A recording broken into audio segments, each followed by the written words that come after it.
Hello and welcome to another episode of A Little Birdie Told Me, the old Pawpets News. I'm your birdie with the most, Mockingbird, your fine-feathered, friendly news reporter on the scene.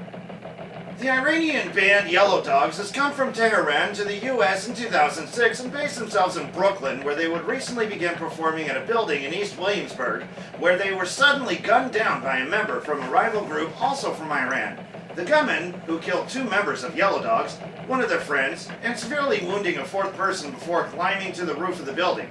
When being surrounded by police, the gunman placed the barrel of the .308 caliber weapon against his chin and pulled the trigger on himself. He was instantly killed. A neighbor from the Daily News reported, "They seemed like regular nice guys. They didn't seem in any way to be violent guys." The neighbor reported hearing 45 shots being fired total. The gunman was later identified as an acquaintance among the members of Yellow Dogs, until a confrontation dissolved their friendship, resulting in this recent shooting. And in the lighter side of the news, Peruvian actor Richard Torres, which if you ask me, kind of looks a little bit like Johnny Depp, what do you think? He takes tree hugging to a whole new level, as he engages in an actual wedding ceremony in Buenos Aires, Argentina.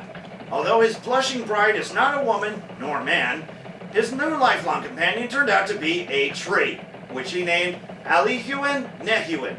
Torres was readily dressed for the occasion, wearing a white tuxedo and white top hat. But what would you dress up a tree? Well, a single white necktie, of course.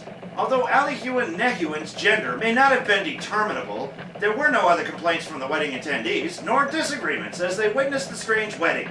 Interestingly enough, this was not the first wedding between a man and a tree. In 2009, the first man-tree wedding occurred in a museum in Texas. Now, due to the controversy of that event, the plant was long since removed from the museum. Would you call that an elopement? I wonder what the kids would look like. Oh, God. And in local news, Venezuela resident Jose El Chameleon attended the grand opening of Pacific Taco, and he ordered 6 fish tacos and a seafood surprise burrito with extra lime on the side to have with his frijoles. As he bit into the burrito, Chameleon accidentally chips his tooth on something that didn't seem to belong in a burrito in the first place. As it turned out, the down-and-out chameleon removed a shiny, valuable pearl from his mouth.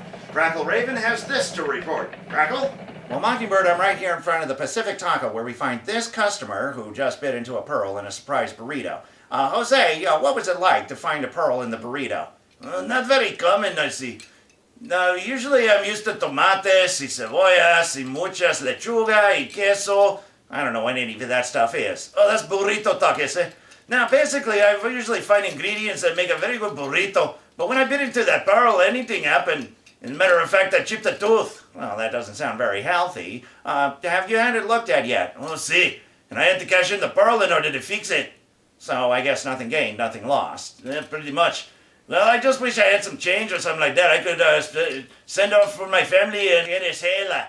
Oh, they're still over there, aren't they? See. Well, Jose, let me ask you this then. How do you feel about coming to this establishment in the future? Does it alter you in any way of wanting to come back? Oh, I'll be back, definitely. They have really good fish tacos, and it's nice and spicy and melt in your mouth. Delicioso.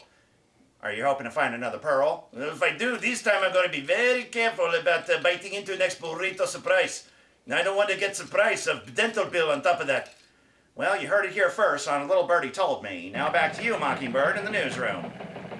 Thanks, Crackle. And, too bad for you, the down-and-out chameleon. You're still down and out, without a pearl. But hey, look at the bright side. At least you got new teeth. In weather, Columbus received its first snowfall on November 11th. By daybreak, nature decided that winter was either coming in early, or it gave the city of Columbus a false alarm because it was soon realized that we were still in the autumn season. Wait until all the leaves fall off from the trees first before we start thinking of snow, okay, Mother Nature? That's the news for tonight. Thanks for tuning in. I'm Mockingbird, your fine-feathered, friendly news reporter. All right, turn off the snow! Thank you. Thanks for tuning in tonight. I'm Mockingbird, your fine-feathered, friendly news reporter, signing off.